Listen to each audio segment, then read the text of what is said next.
Hey, what's going on? I'm good, man. Thanks for being on the show. I appreciate it.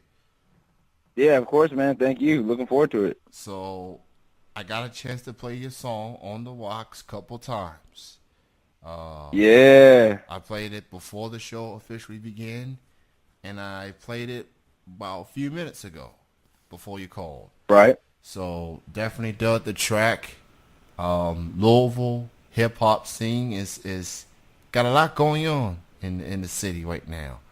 Um, Yeah, definitely. so and we'll get into the Louisville hip hop scene in particular in a moment.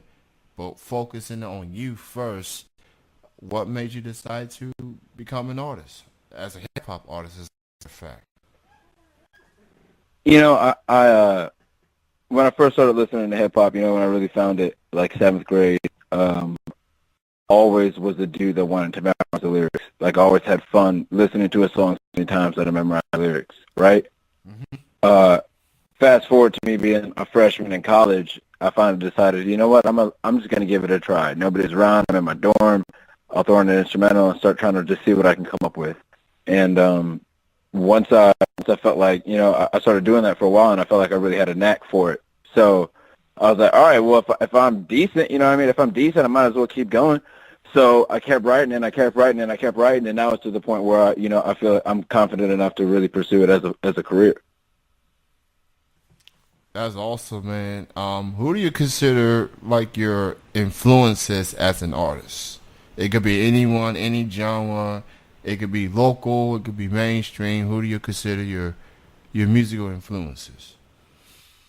I grew up on I really grew up a metalhead, right? Listening to like a lot of 80s and even like the current stuff back in the early 2000s, Warped Tour type metal, which usually isn't hip hop ish, but the breakdowns in there really inspired me to, start listening to hip hop. But I would say that lyrically and sonically, I mean, I'm a huge fan of Outkast. I grew up with them as well. I remember driving around with my brothers while they were playing that a lot. 50 Cent, uh, and just a lot of people that I look up to are your more lyrical rappers like Lupe Fiasco, Kendrick Lamar, Saba, Mick Jenkins, a lot of people like that. And I feel like there is a good amount of people creating high quality hip hop, as opposed to like straight studio type radio club rap, that I try to view as competition. Like people that I'm like, okay, they're doing this. If my raps aren't as good as Saba or Mick Jenkins or Kendrick Lamar,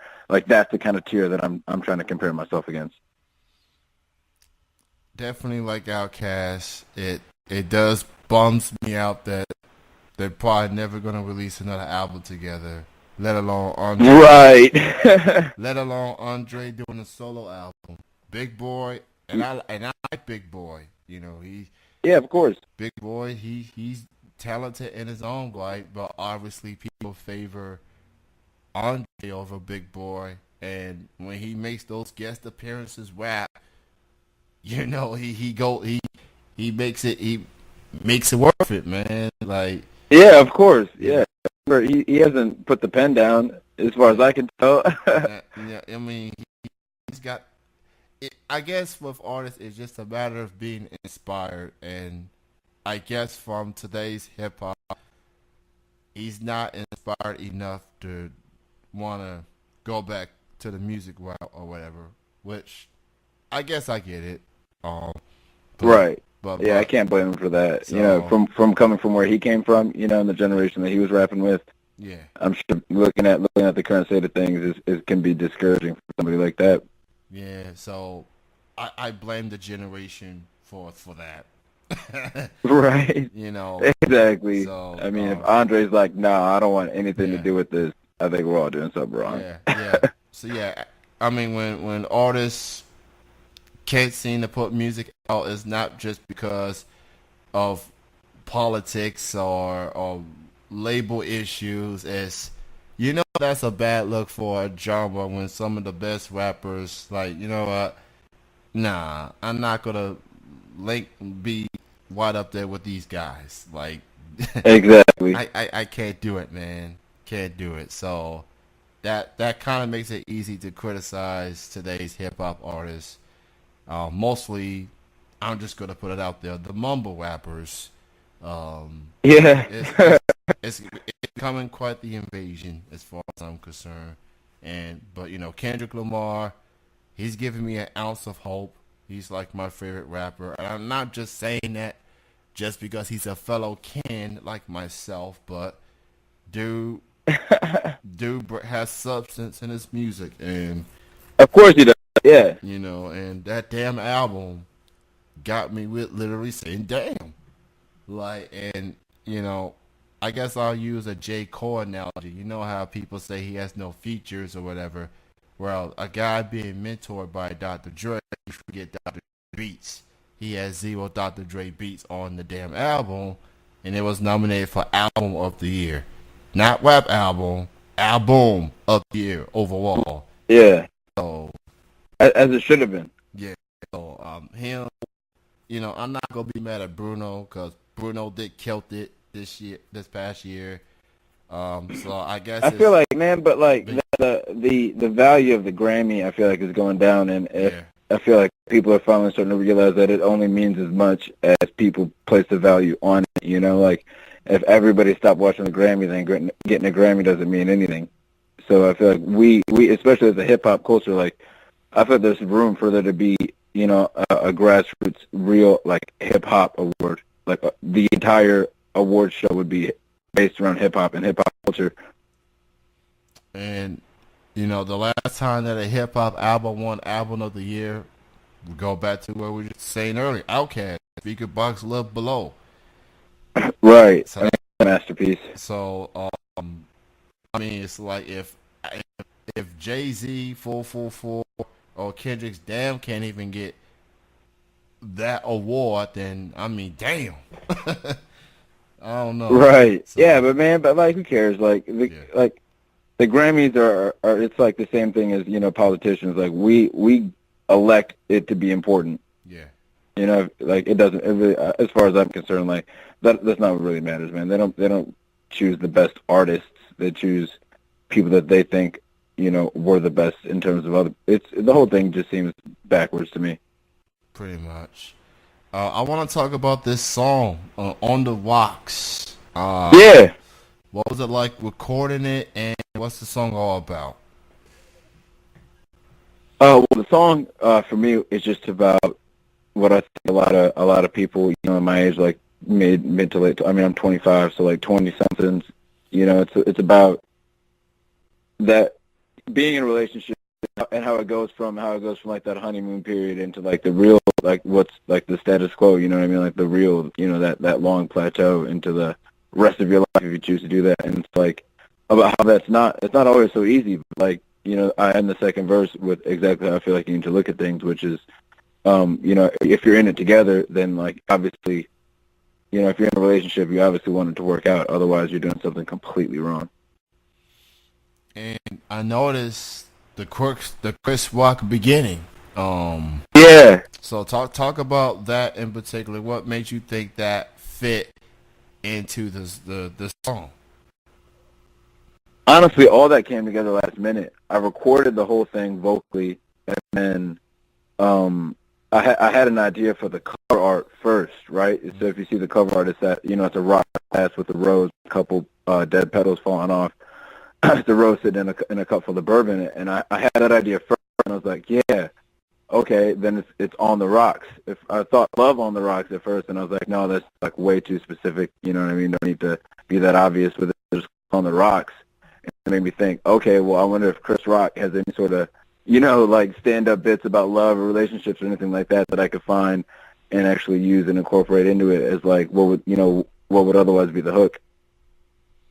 Yeah, Chris Rock is just one of those legendary guys, just dating back. Yeah, absolutely.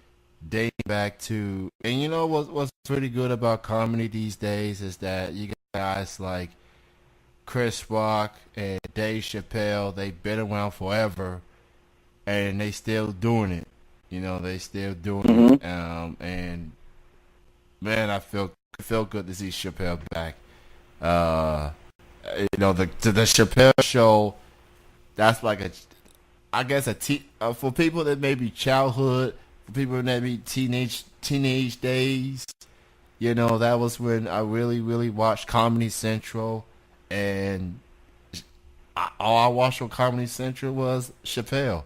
I didn't watch nobody else. Forget about the host. I was watching Chappelle. I was watching him mimic Rick James Exactly. and Little John and R. Kelly. That was the dude, Right. man. So Yeah, when you can take that kind of a break and come back and still be relevant, like that you're one of the greatest.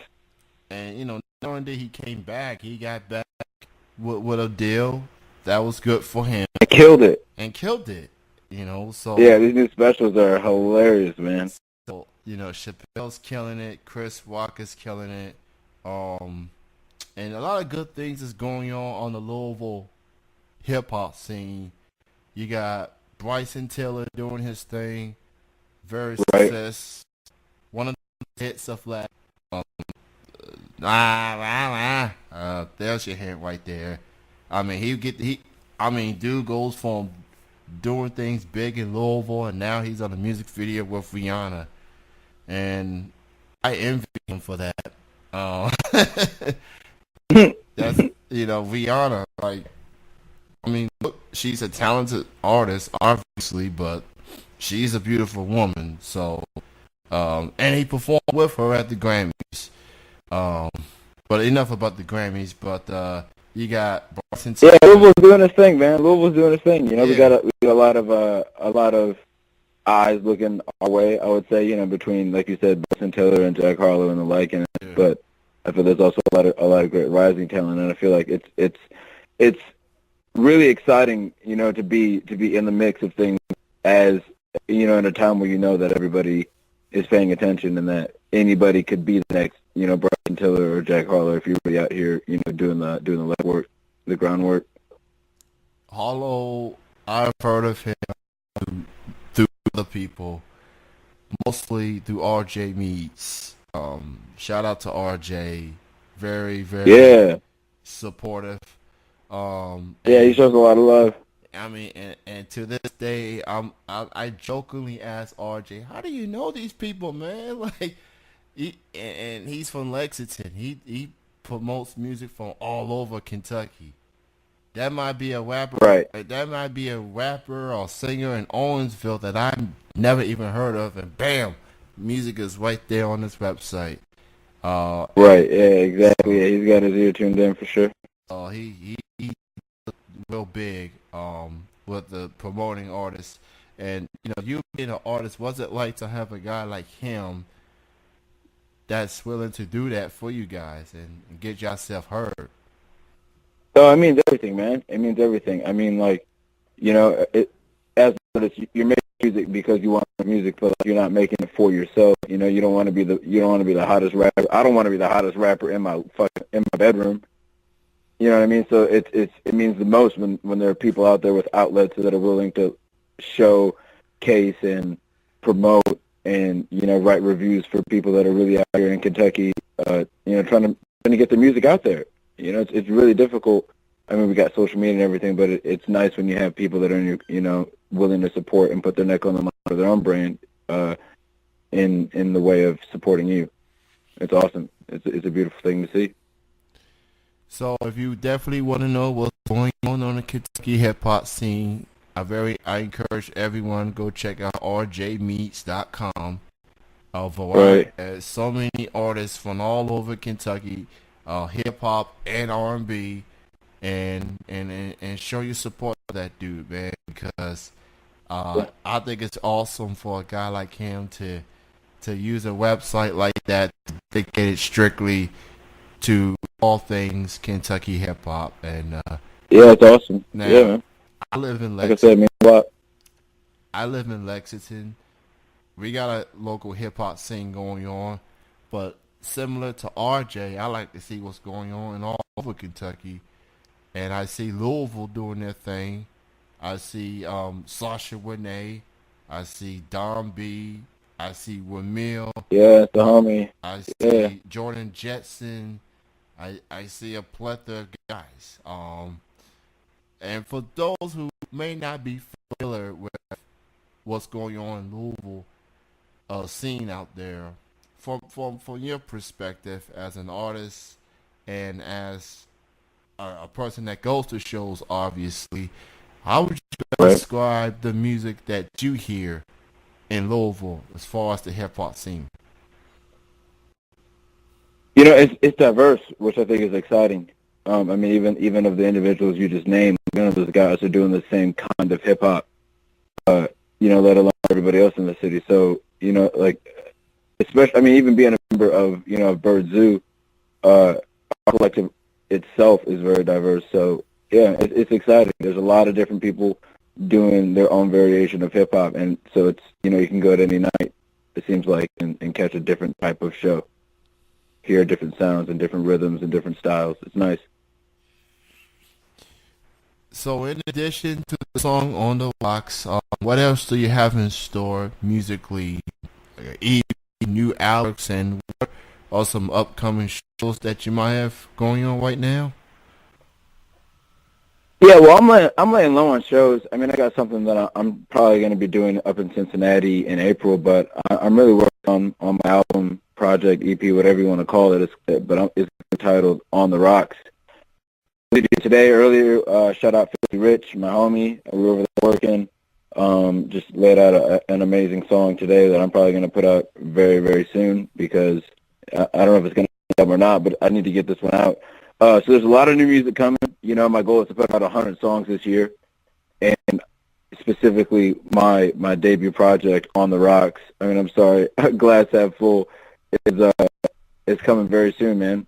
I produced a lot of the songs on there, 7 out of the 8 tracks, and that's my main goal right now. Like I said, I'm laying low on shows and making sure I'm in the studio getting this working. That's awesome. And after what I hear from On the Rocks, I'm definitely looking forward to hearing more. Thank you, man. I appreciate that. So, where people can go to check out your music, purchase it, all the digital sites that people can, and also go ahead and promote your social media feeds as well, Facebook, Twitter, and everything else. Right, yeah. So, yeah, you don't got to buy anything. All the music's out there for free. It's all on SoundCloud. You can go to soundcloud.com/Mmuso. That's MMUSO. And then I'm on Instagram and Twitter at ITSMMUSO, like it's Mmuso. And you can hit up bandanabottles.com. Called Bird Zoo, and that's our website. So you can check out the whole Zoo family out there. And yeah, between all that, you know, I mean, SoundCloud, Instagram, Twitter, bandanabottles.com, you can find everything that I've ever done. Well, it was great chatting with you, man. Thank you for your time being on the show this evening. Truly appreciate it. Definitely, man. And everybody go give that song a listen. On the Rocks. Be on the lookout for the project coming soon. And yep. And you know, people like have stories behind stage names. What made you went with the name Mmuso? That's my real name. Oh, that is? That's the name I was given. Yeah, spelled it the exact same way. That's the name I was born with, and I stuck with it. I didn't want to have a stage name. I'm just call me what everybody else calls me. You know what I mean? Mmuso. Okay, I see you getting your Obi Trice song. We're no gimmicks. That's cool. Right, exactly. So, but appreciate you being on the show, Mmuso. Keep doing your thing. Thank you, man. And I'll definitely keep an eye on that project and play more of your music for sure. Thank you, man. Yeah, Glass Half Full coming soon. I appreciate you, Kenny. Yes, sir. You have a good night, man. All right, you too. Later.